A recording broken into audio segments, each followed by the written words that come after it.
La filosofía y las concepciones medievales, con Gonzalo Soto Posada, doctor en Filosofía y Letras, experto medievalista, escritor, ensayista y profesor emérito de la Universidad Pontificia Bolivariana, y el profesor Memo Ángel.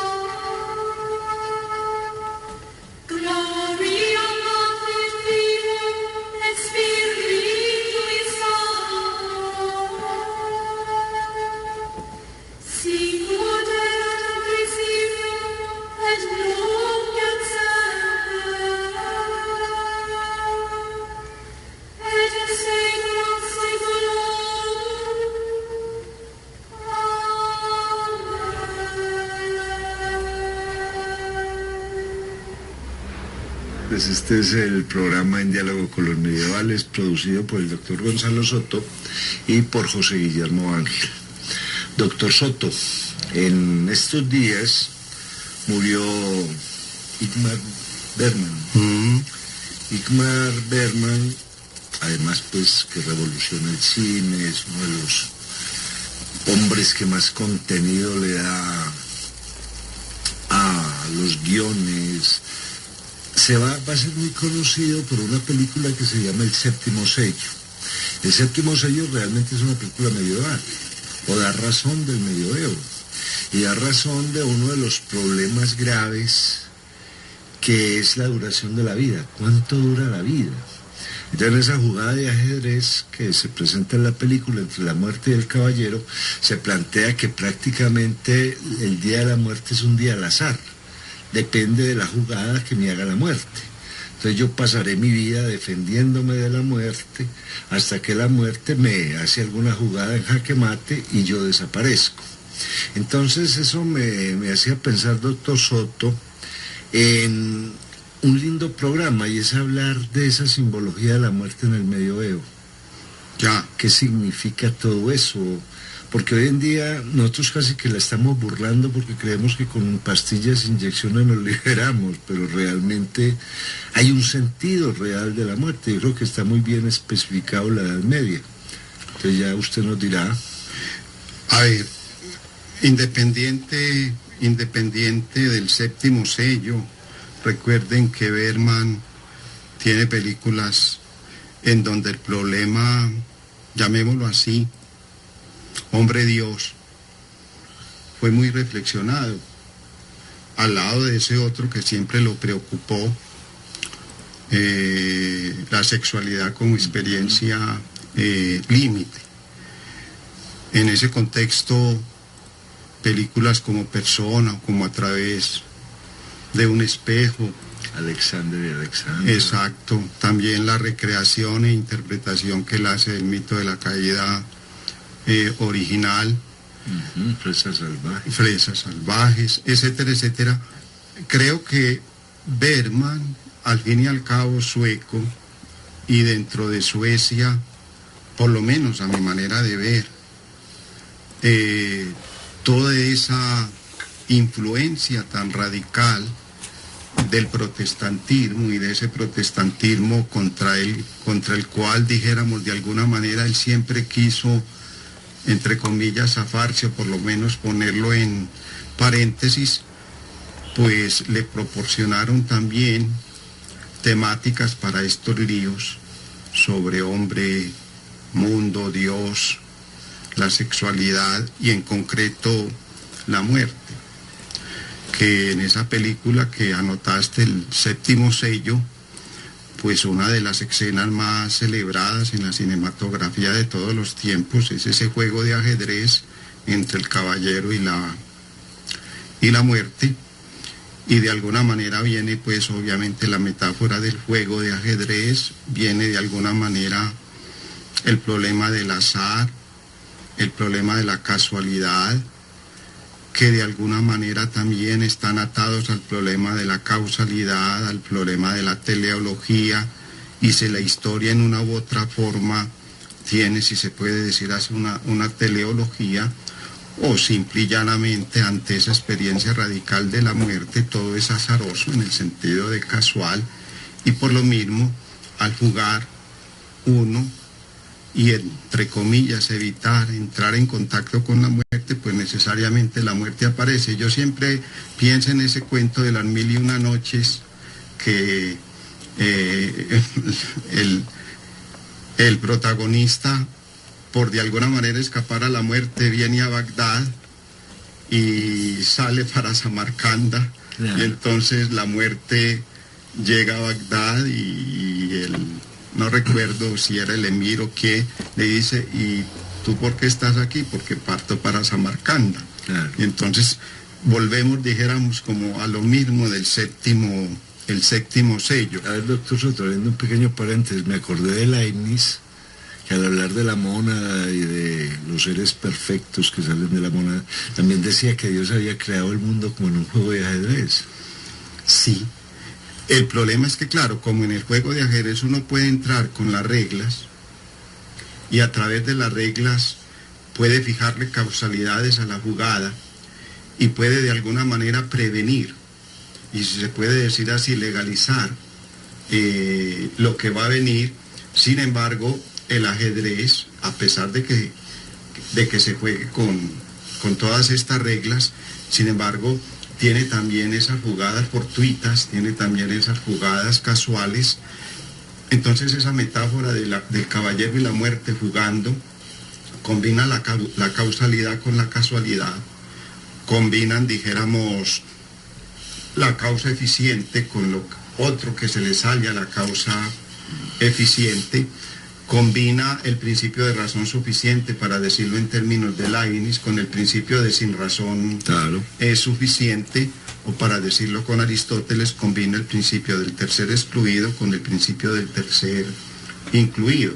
Entonces, aunque el caballero, entre comillas, pretenda ganarle a la muerte, y la muerte de alguna manera no es que pretenda ganarle al caballero, sabe que va a ganarle al caballero, toda la película va desarrollándose bajo ese juego de determinismos, y si se puede decir azarismo, bajo ese juego de encuentros fortuitos y encuentros causales, bajo ese juego de una sombra que de alguna manera luminosamente recorre toda la vida, la obra y el pensamiento de no solo, dijéramos, del protagonista de la película, sino todos los que intervienen en la película. Yo creo que esto, por lo menos, y yo no voy a hablar de la cultura judaico-cristiana porque a veces tiene entre nosotros hoy una connotación muy peyorativa, como si fuera, dijéramos, la mala de la película, la mala del paseo, y que por lo tanto ojalá nec nominetur in vobis, como diría pues San Pablo, ni sea nombrado entre vosotros. Pero en la tradición, llamémosla así, surgida de la Biblia hebrea y después de lo que los cristianos han llamado el Antiguo y el Nuevo Testamento, pues aunque obviamente el texto del Génesis no fue escrito tal como hoy lo leemos, hoy se sabe que probablemente el Pentateuco es una organización hecha en el siglo VI, probablemente antes de Cristo, de un mundo de tradiciones sacerdotales, deuteronómicas, eloístas, yavistas, leyes de santidad, etcétera, etcétera. Sin embargo, los capítulos 2 y 3, ese bello poema de la caída original, que también suscitó pues una de las películas de Bergman, pues independiente de la lectura que se haya dado por parte de los rabinos o por parte de los teólogos cristianos, son mitos de la caída original, como el mito de la caja de Pandora en la cultura griega, y uno podría también ir a la cultura huitota, y uno pudiera también ir, dijéramos, a culturas analizadas en la rama dorada de Fraser, donde aparecen esos mitos de caída original, bajo ese juego de inocencia, caída. O sea, donde aparece el mal realmente. Claro, que es el problema en última instancia de de eso que Paul Ricoeur ha llamado la simbólica del mal, y cómo esa simbólica del mal en términos de símbolos en cualquier cultura siempre han sido expresados bajo esos líos de inocencia caída, bajo esos líos de vida, muerte, bajo esos líos de bien, mal, bajo esos líos de ciencia, ignorancia, bajo ese lío, dijéramos, de buenas cosechas, malas cosechas, y cómo de alguna manera eso siempre, a la mancha, dijéramos, a la culpa, siempre aparece la idea de la salvación, de la redención, de la liberación, que en la tradición judaico-cristiana, pues obviamente remite a todos los mesianismos, incluido el mesianismo, pues, judaico, apocalíptico, y el mesianismo cristiano, como aquello que, dijéramos, desplaza la mancha original gracias al Mesías interpretado en Jesús como el Cristos, el Salvador. Entonces, en ese contexto yo creo que el séptimo sello es, si se puede decir así, una recreación, entre comillas, ubicada en el medioevo, porque claro, aparecen las pestes, aparecen las cruzadas, aparece el ideal del caballero, aparecen los bufones, hasta muy lindo, la familia de los buzones en la Sagrada Familia, aparecen los monasterios, aparecen los trovadores, aparecen los, entre comillas, goliardos, aparece la poesía, aparecen los instrumentos musicales, aparecen, entre comillas, el escudero, pues el Sancho Panza y casi que el origen de la comedia del arte también, a pesar de que es una representación ya en forma renacentista, pero nace en esas fiestas de locos, en la fiesta de los burros. Claro, todo eso viene representado en forma magnífica, y sobre todo en eso que a mí me fascina, que es el blanco y negro de Bergman. Yo no me imagino el séptimo sello, no me lo imagino. En colores. No. Pues es que no cabe. Bueno, pero independiente de esas cosas técnicas en que pues tal vez yo no puedo decir mucho, yo creo que independiente de la colocación en el mundo medieval, para mí el séptimo sello es la puesta en escena de las experiencias límites de lo que hemos llamado aquí el mito de la caída original. Fíjense que en el mito de la caída original, inmediatamente viene, dijéramos, después de la caída, pues después aquí no quiere decir cronológicamente, sino dijéramos casi que una estructura metahistórica, es decir, mítico-simbólica. Inmediatamente a la caída le sucede, 1, la muerte, polvo eres y en polvo te has de convertir. 2, el malestar, no el trabajo, sino el malestar en el trabajo. Ya la tierra no produce, dijéramos, la alimentación, sino que uno tiene que hacerle a la tierra rentable esa producción a través del sudor. Entonces ganarás el pan con el sudor de tu frente, que no es de ninguna manera un desprecio del trabajo, sino que es de nuevo lo que Hesíodo expresa el mito de la edad de oro, y después a la edad de oro viene la otra edad. Entonces en la edad de oro hay abundancia, los frutos caen. Ya no hay el país de jauja. Claro.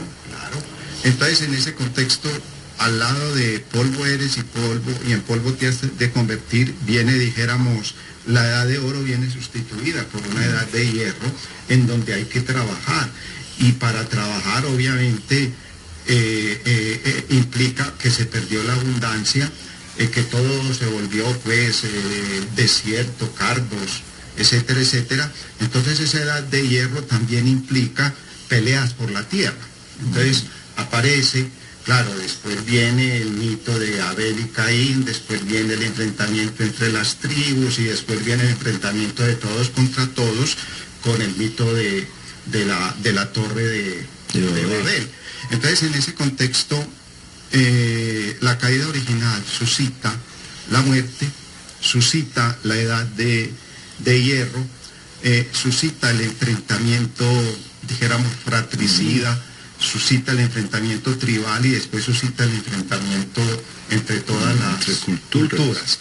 Además de eso, es decir, la muerte, la edad de hierro, con todas las consecuencias que eso tiene respecto a la edad de oro, como dijéramos, cornucopia y abundancia.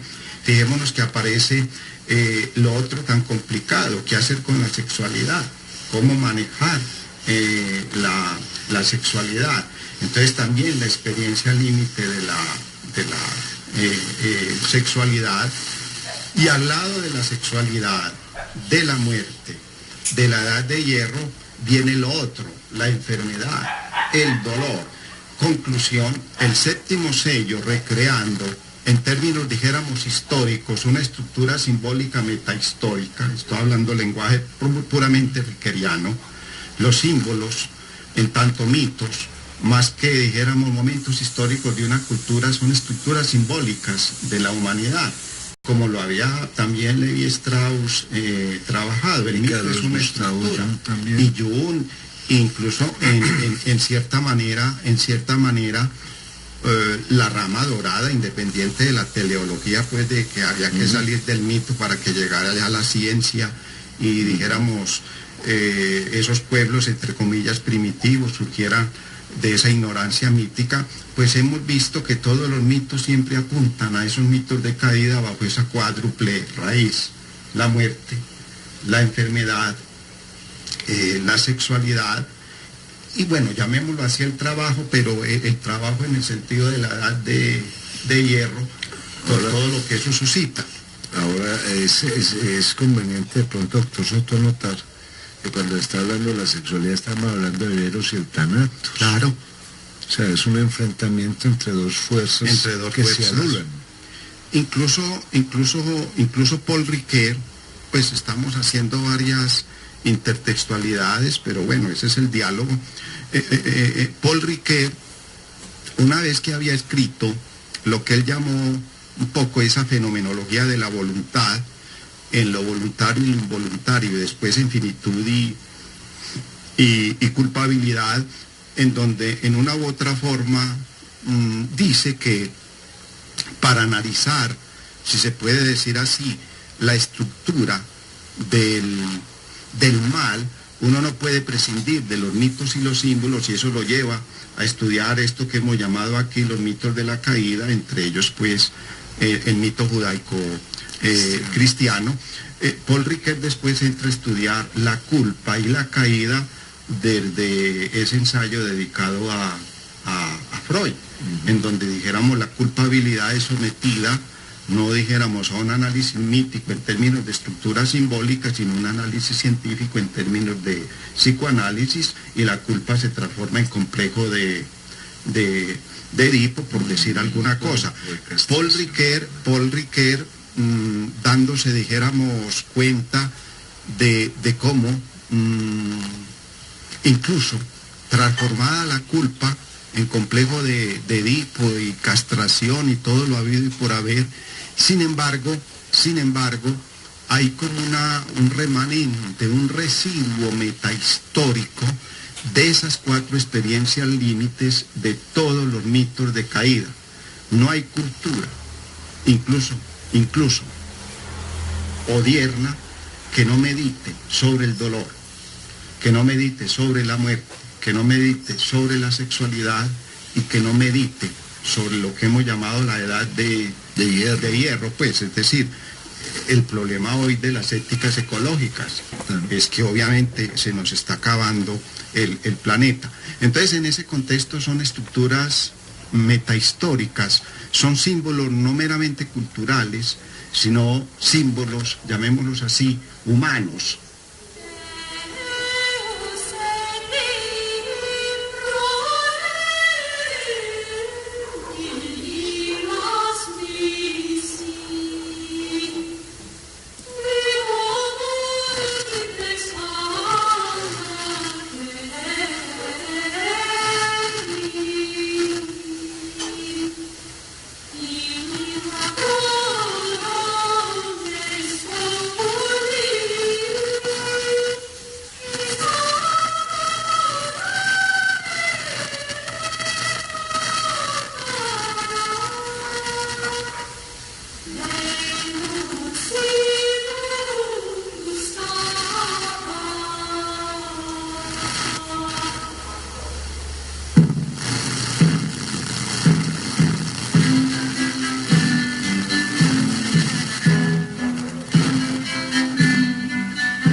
Radio Bolivariana, el doctor Gonzalo Soto Posada y el profesor José Guillermo Ángel están presentando En Diálogo con los Medievales.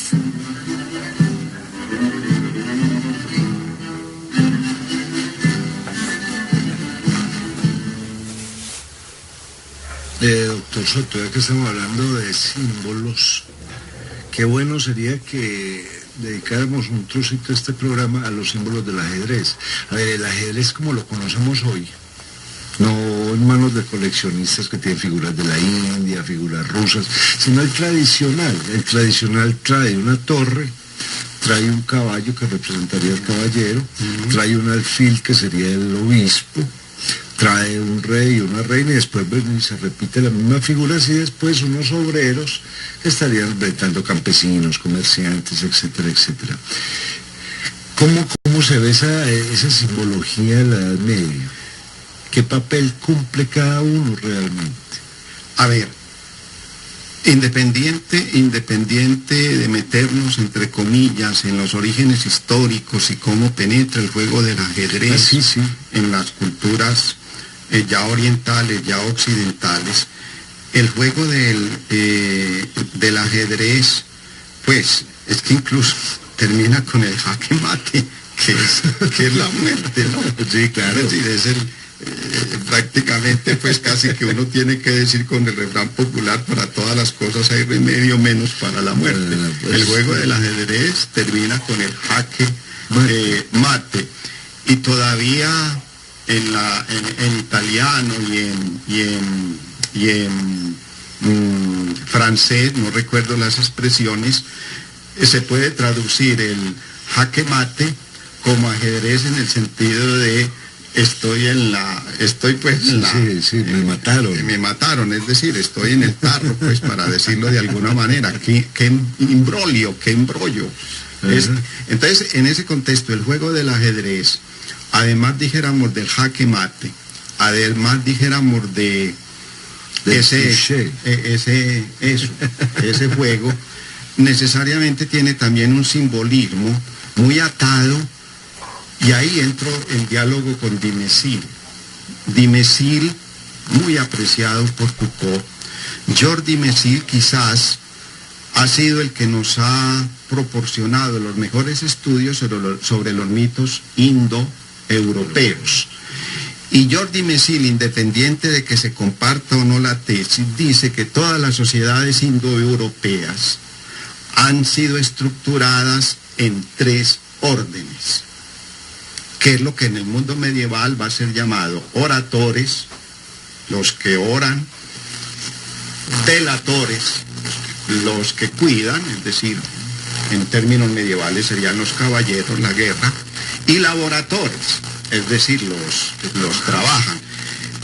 Georges Dimézil hace, pues, por ejemplo, ese bello texto sobre los mitos indoeuropeos, Dimézil, perdón, sobre estos 3 órdenes. O sea, Dimézil descubre que en las sociedades tocadas por eso que hemos llamado, independiente de que sea una abstracción histórica o no, lo indoeuropeo, son sociedades estructuradas con base en esos 3 órdenes: los que oran, los que guerrean y los que trabajan para que aquellos anteriores puedan orar y puedan guerrear. Georges Dimézil dice cómo la sociedad medieval, en ese sentido, al estructurarse en oratores, delatores y laboratores, y en diálogo con Dimézil, dice que la sociedad medieval no está inventando, entre comillas, absolutamente nada. Y si uno lee la República Platónica, fijémonos que es lo mismo: el rey filósofo, los guerreros y los trabajadores. Claro.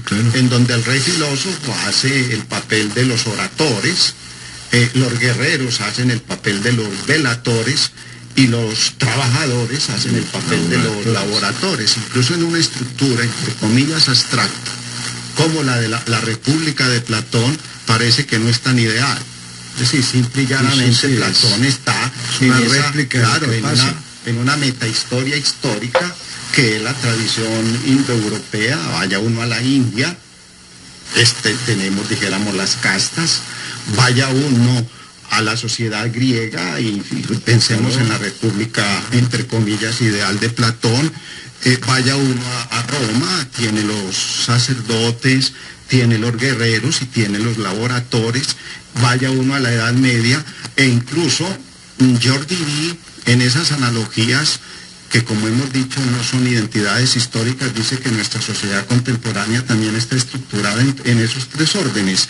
Está el poder de los intelectuales, oradores, el poder de los guerreros, bélico-militares, y el poder de los laboradores. Entonces ni siquiera nuestra sociedad ha quitado las funciones del orar, las funciones del guerrear y las funciones del trabajar, solo que ya el orar es el intelectual, es decir, en términos fácticos es el poder de la universidad. No hay que nos quedó en el naipe, pues.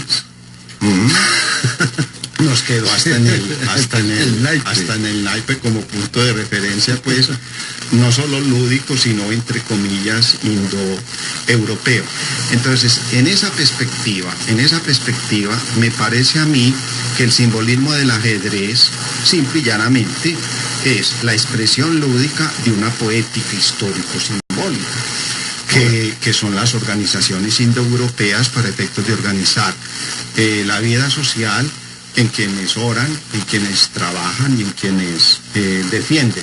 Ahora, que eso sea bueno o malo, pues eso obviamente ha suscitado todos los líos habidos y por haber. Pero el problema es que los humanos no nos hemos inventado otras tres funciones para efectos de lo social, lo económico, lo político, es decir, para efectos de las mediaciones simbólicas.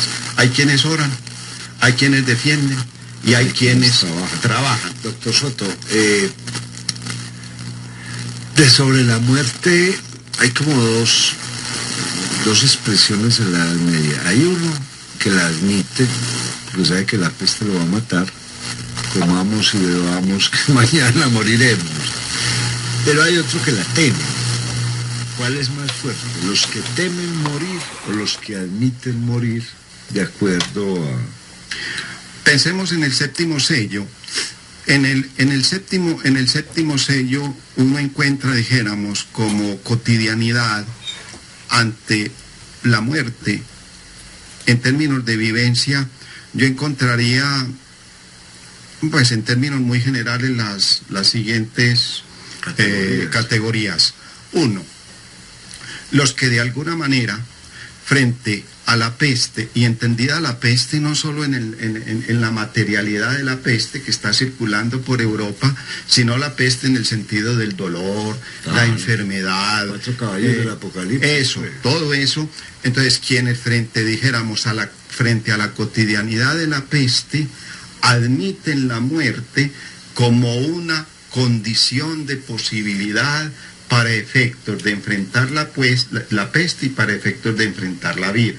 Eso es claro, no solo en el séptimo sello, sino que uno lo puede, por ejemplo, rastrear en pensadores cristianos, rastrear en pensadores literarios, etcétera, etcétera. Segundo elemento, está, dijéramos, la muerte asumida, no dijéramos como la condición que de alguna manera lo lleva a uno a meditar sobre el sentido de la vida, que sería la primera cosa que sino lo que tú has narrado, vivamos y comamos, que mañana moriremos, entonces no nos preocupemos por cuándo vamos a morir, no nos preocupemos por el dolor, por la enfermedad, no nos preocupemos por, dijéramos, embutir esas experiencias límites en una reflexión metafísica, teológica, que por ejemplo da origen a escritos como De Contentu Mundi, sobre el olvido, el desprecio del mundo. Incluso ese papa a quien Hans Kuhn considera, dijéramos, como el gran papa de la cristiandad, pues papa aquí quiere decir el gran líder de la cristiandad medieval, que es Inocencio III, como doctor en teología, escribe un texto bajo la primera perspectiva de Contentu Mundi, sobre el olvido, sobre el desprecio del mundo, porque la condición humana está tocada por la miseria y por lo tanto esa miseria reflejada en la muerte y en el dolor y en la enfermedad y la peste nos lleva a meditar sobre el sentido de la vida. Eso es muy agustiniano también. Recuerden que Agustín en la Ciudad de Dios había dicho eso que alguna vez en algunos programas hemos dicho. La historia es jalonada por la ciudad de Dios o por la ciudad del hombre, pues por el enfrentamiento. ¿Y cómo se determina la ciudad de Dios? El amor a Dios hasta el olvido de sí. ¿Cómo se determina la ciudad del hombre? El amor a sí mismo hasta el olvido de Dios. De nuevo esa expresión contemptus. Además que es de los esenios. Claro, también todo eso viene por los esenios, entra también vía maniquea, entra vía zoroastra, en los cátaros claro, está muy claro, los puros y los impuros. Bueno, la segunda actitud es la que uno encuentra en el trovador, es la que uno encuentra en el Goliard, es la que uno encuentra en el Goliard, del comamos y bebamos, cuya, dijéramos, metáfora más bella es la rueda de la fortuna. Sí, claro. Caror comienza, dijéramos, la musicalización de los Carmina Burana con ese poema y lo termina con ese poema, Fortuna, Imperatriz Mundi. Además los Carmina Burana tocan la peste, la guerra, el dolor y el amor. Claro. Lo que pasa es que no hacen meditaciones metafísicas en el sentido de Inocencio III, o de Agustín, o del desprecio del mundo, sino que, dada que la vida humana está tocada por la muerte, por el dolor y la enfermedad, si la rueda de la fortuna nos puso arriba, aprovechémosla, porque después nos puede poner abajo. Entonces, alegrémonos, como comienza también ese otro canto, Gaudeamus igitur juvenes dum sumus, pues alegrémonos mientras somos jóvenes, vendrá la vejez y nos poseerá el humo de la tierra, es decir, la muerte. Entonces, Gaudeamus, además, me hace acordar, doctor Soto, de la carta del tarot que representa la rueda de la fortuna, que realmente tiene un demonio amarrado a la rueda, que es el que mueve la rueda. Claro, con todo ese simbolismo independiente de cómo interprete uno el tarot, aparece ese motivo tan goliárdico. Es la segunda actitud que uno encuentra en el séptimo sello. Tercera actitud, dado que la muerte está ahí, pero entre comillas, yo le puedo hacer la jugada, yo le puedo hacer la jugada, entonces vivamos la vida jugando a la vida, pero no a la muerte. Vivamos la vida jugando, ya no en el sentido goliárdico a la rueda de la fortuna, sino algo así como una teleología desde la cual yo pueda jugarle a la vida, pero haciéndole el quite a la muerte. Para darle alguna terminología, pues, cotidiana, no es el hedonismo radical del goliardo, es el hedonismo cotidiano, Un poco eso, pues, que decimos en el refrán popular, las rosas tienen espinas, pero también tienen rosales, rosas, claro. Entonces no hay rosas sin espina. ¿Para qué preocuparnos de las espinas cuando de alguna manera están nos quedan rosas? Claro. Y finalmente, la actitud radicalmente también muy medieval de la penitencia, de la oración, representada en las procesiones y en los penitentes que prácticamente recorren todo el séptimo sello, el crucifijo adelante, el incienso, la oración, el golpearse a través del azote, la meditación, el símbolo mismo del monasterio como aquello en donde se medita sobre la muerte. Entonces es la cuarta actitud.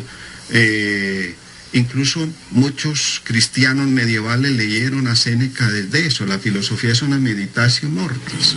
La filosofía es una meditación sobre la muerte. Y en el Platón, leído por los medievales, se leía el Fedón, y desde el Fedón la filosofía como un aprender a a morir. Entonces yo creo que el séptimo sello desarrolla todas estas actitudes medievales de abordar la muerte como dijéramos experiencia límites en términos metafísicos, como experiencia límite pero en términos goliárdicos, como experiencia límite pero en términos de la cotidianidad, zafémonos de las espinas, agarrémonos a las rosas, o en términos ya típicamente religiosos, simbolizado dijéramos en esos penitentes que recorren toda Europa, anunciando dijéramos el hacer penitencia al convertíos, porque obviamente la muerte está ahí como punto de referencia. Ahora la pregunta es, ¿el séptimo sello será una estructura medieval? O el séptimo sello, que claro, el séptimo sello, la película termina haciendo alusión pues al séptimo sello del Apocalipsis que se abre, y entonces al abrirse pues obviamente aparece todo lo habido y por haber en términos de mortandad. En términos, claro, en términos de Paul Ricoeur, yo creo que eso no es una estructura medieval, eso es un símbolo metacultural, eso es un símbolo metahistórico. Todas las culturas ante la muerte juegan de esa manera, o juegan metafísicamente, o juegan religiosamente, o juegan goliárdicamente, o juegan, dijéramos, cotidianamente. Tú empezabas el programa diciendo que hoy nosotros, entre comillas, hemos puesto en epogé la muerte. Incluso, pues, en nuestras culturas ya, por ejemplo, no se procesa el duelo. Ya no estamos ritualizando. Ya no estamos ritualizando la muerte.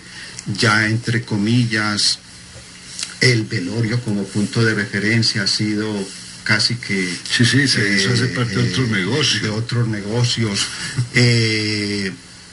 La misma cremación, etcétera, etcétera, pero son, dijéramos, respuestas ante la muerte, de la misma manera que metafísica y religiosamente uno meditaba sobre la muerte, haciendo de la vida una meditación metafísico-religiosa sobre la muerte, o goliárdica, y cotidianamente uno, entre comillas, ponía en paréntesis la muerte para efectos de, entre comillas, una asepsia vital, pues hoy también encontramos esas posibilidades. Claro, pero ahí hay una cosa, doctor Soto, y es que lo que yo veo del mundo moderno es que al muerto lo desaparecen.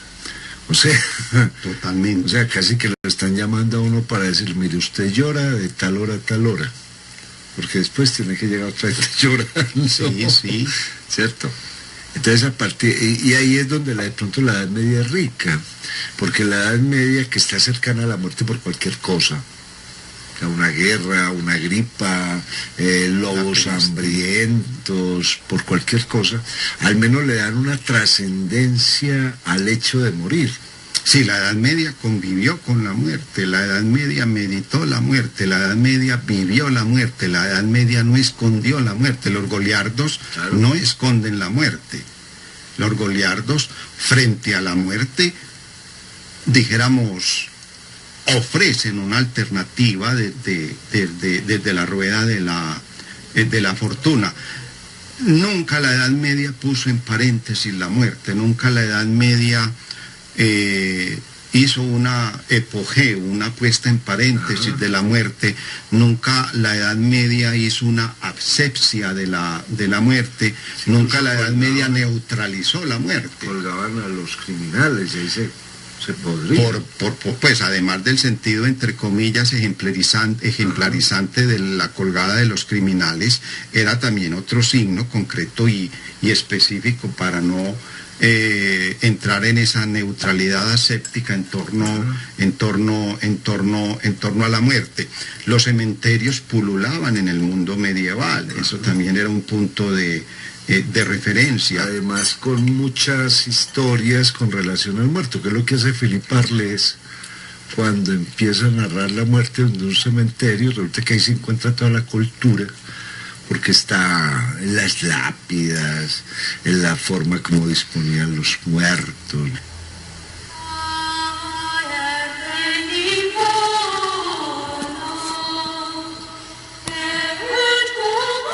Muy honradas, ya los epitafios en términos de tumba han también desaparecido. Incluso nos parecería pues un horror poner casi que un epitafio en una tumba.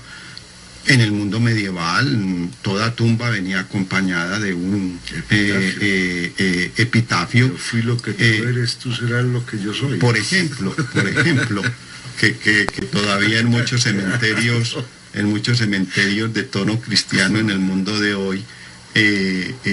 Ahora, así como al lado de los monasterios y al lado de las catedrales aparecía el cementerio como punto de referencia que neutralizaba la asepsia frente a la muerte, en el séptimo sello, creo que, entre comillas, la dinámica cinematográfica, por ejemplo, de nuevo el blanco y el negro, es un simbolismo también, dijéramos, no neutro, no aséptico, para efectos de mostrar cómo el séptimo sello no es un hecho apocalípticamente revelado por la cultura cristiana. Todas las culturas tienen que abrir su séptimo sello. ¿Y cómo se abre ese séptimo sello? Aquí lo hemos comentado. El juego del ajedrez, la muerte, el caballero, la peste, el dolor, la enfermedad, frente a lo cual, al abrirse el séptimo sello, todas las culturas tienen que hacer el proceso de duelo por la apertura de ese séptimo sello. Nosotros hemos intentado no abrir el séptimo sello, nosotros hemos intentado no jugar al ajedrez entre el caballero y la muerte, y la paradoja es que hemos tenido que abrir el séptimo sello.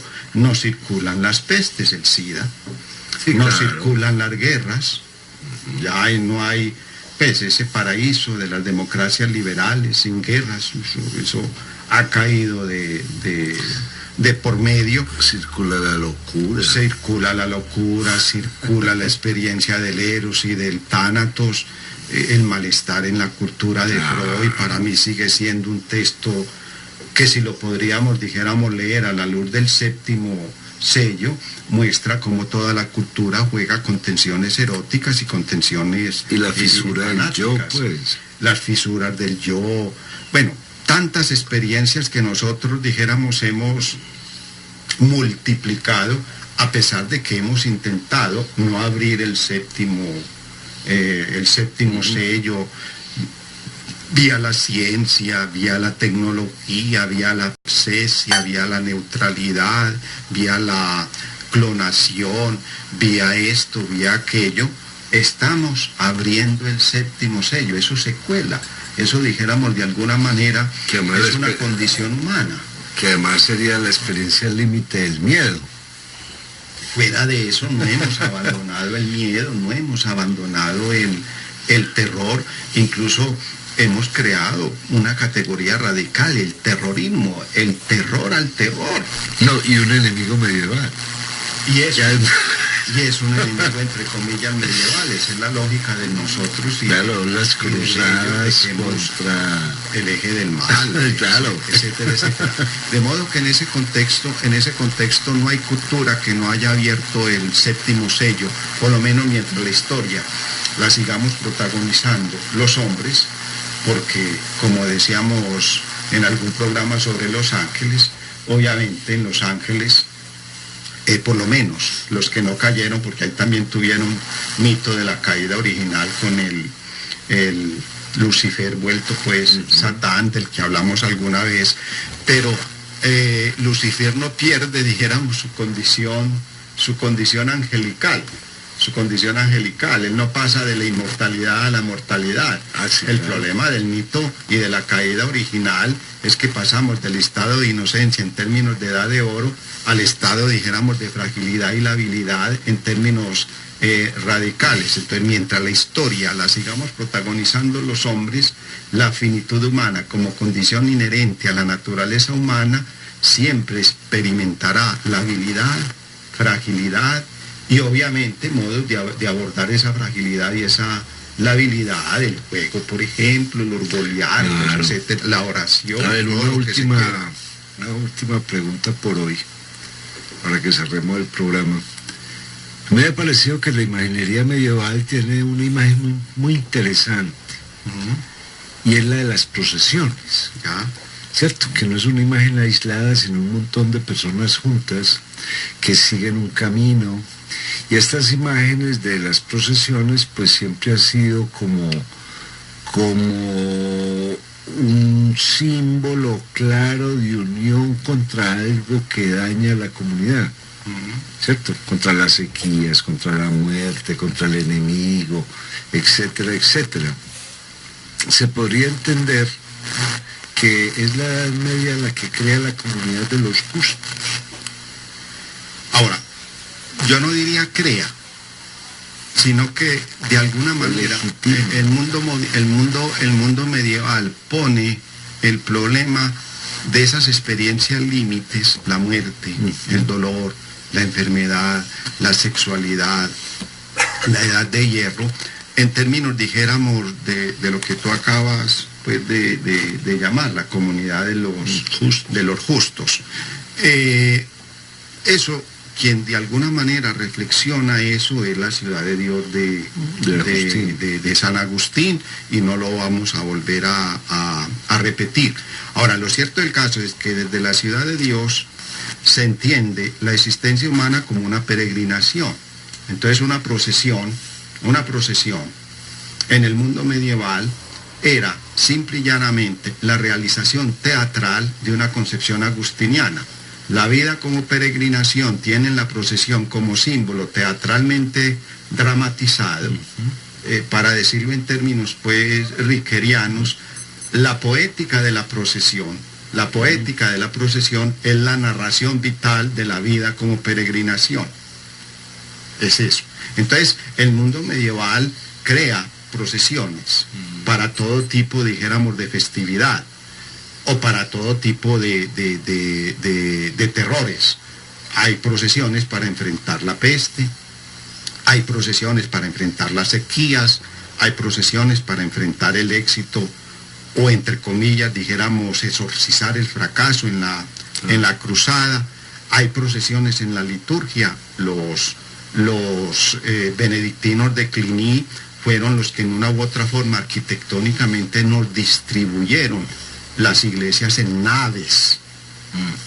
A eso se nos olvida, y recuerden casi siempre la tríada en términos de naves para efectos de las construcciones medievales, la nave central y las naves laterales, y obviamente los Cluny y después dijéramos el gótico hacen de la nave central el punto de la entrada y el punto de salida de la procesión, tanto en desfile hacia el altar, es decir, hacia la liturgia, como cuando la liturgia termina.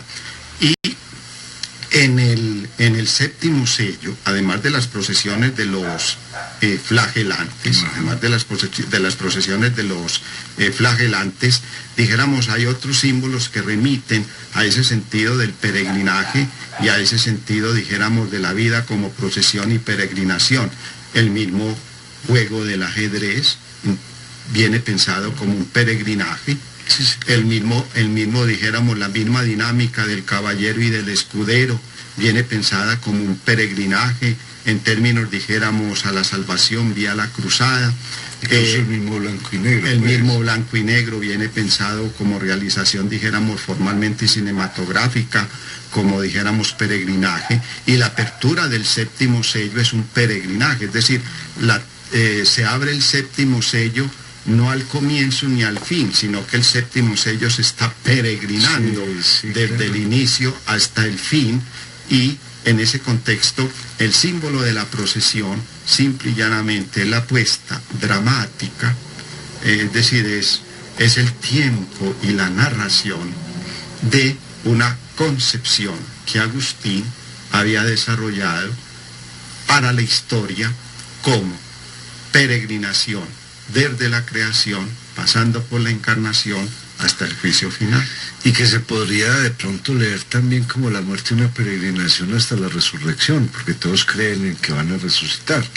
Claro, ese sería, dijéramos, la otra dimensión, del juego de la muerte, que en el cristianismo el cristianismo opera bajo la escatología de la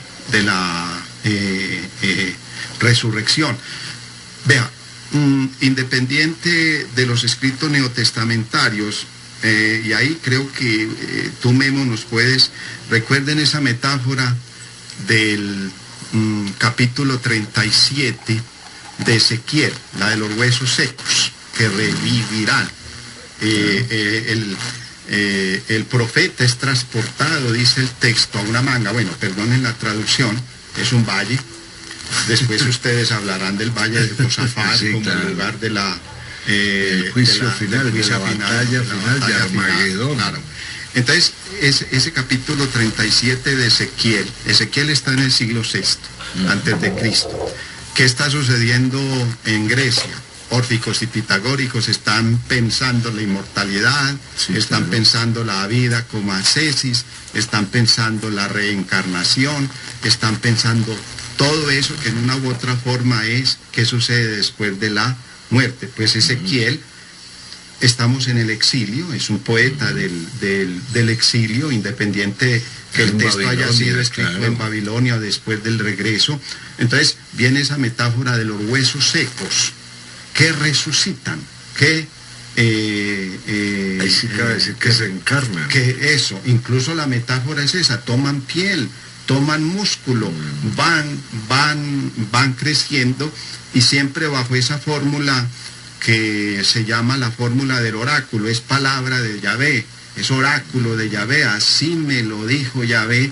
Entonces esos huesos secos resucitarán. En la analítica cristiana primitiva de la Iglesia es quizá la primera puesta en escena de la idea de resurrección a la manera ya neotestamentaria bajo la figura del Cristo. Que además por eso había que enterrar los cuerpos. Claro. No podían cremar. Y ese sentido, dijéramos, del miedo, por ejemplo, de la cultura judía a que un cuerpo quedara desenterrado, sí, claro, por todo esto. Ahora, eso ha suscitado muchos debates, quienes piensan que los huesos secos son el resto de Israel que regresó del exilio a la pero hay otra metáfora, tierra. Porque una de las maldiciones, por ejemplo, de Maimónides, era y que sus huesos sean molidos. O sea, para negarle la posibilidad de la resurrección, ¿cierto? Bueno, lo cierto del caso es que Ezequiel, en el siglo VI, ya está pensando con ese bello poema del capítulo 37, lo de los huesos secos. Ahora, recuerden que sequedad en el mundo judío, el otro de humedad, es decir, es la muerte, sí, claro, es la muerte radical. Claro. Entonces eso, claro, hay que empatarlo con el relato del Génesis. En el caos originario habitaba el vacío, habitaba el abismo, habitaba la sequedad, y después gracias a la humedad vino la creación, vino la vida. Entonces, claro, independiente de cómo se interprete la metáfora tan bella de los huesos secos revividos, de los huesos secos resucitados, lo cierto del caso es que tanto en la tradición de la Biblia hebrea como en la tradición cristiana, la resurrección es el punto de referencia del peregrinaje. La resurrección es el punto de referencia de la muerte. En otras palabras, donde hay muerte, hay vida. Y en el texto bíblico neotestamentario, si el grano de trigo no muere, obviamente no produce absolutamente nada. En Ezequiel es esa bella metáfora de los huesos secos que revivirán. Es la experiencia del místico. Sin vida no hay muerte, sin muerte no hay vida, y que siempre viene expresada por el oxímoron. Muero, pues lo de Santa Teresa. Vivo porque etcétera, etcétera, y tanta cosa espero que muero porque no muero, etcétera, etcétera. Entonces, en ese contexto, hasta el místico experimenta la muerte como un punto de peregrinaje a la vida, y la vida como un punto de peregrinaje a la muerte. Ahora, eso también lleva a los tiempos cíclicos de las culturas, eso lleva también a la concepción de los ritos de fecundidad y de fertilidad, para efectos, por ejemplo, dionisíacos en Grecia. De modo que ahí hay una Y si lo estructura llevamos- simbólica. Y si lo llevamos a las cartas medievales, toda muerte es un cambio. Toda no muerte es un final, cambio, no pero es un nunca final. no es un final. La liturgia cristiana lo dice muy bellamente. La vida no termina, se Cambia. transforma. Obviamente que estas son metáforas y son opciones de fe y desde Wittgenstein son juegos de lenguaje. Creo en la resurrección de los muertos que, como hemos dicho en otros programas, no nos atreveríamos a ridiculizar como juego de lenguaje. Bueno, doctor Soto, Bueno, creo que fue bueno. una buena disquisición sobre Un lo que homenaje. empezó siendo una película. Un homenaje a, entre comillas, Ay, un Bergman. homenaje a Bergman, que a través de esto vive a pesar de estar Muerto. muerto. Dominus vobiscum, et consiglio tuo. Dominus Deus Dominus noster,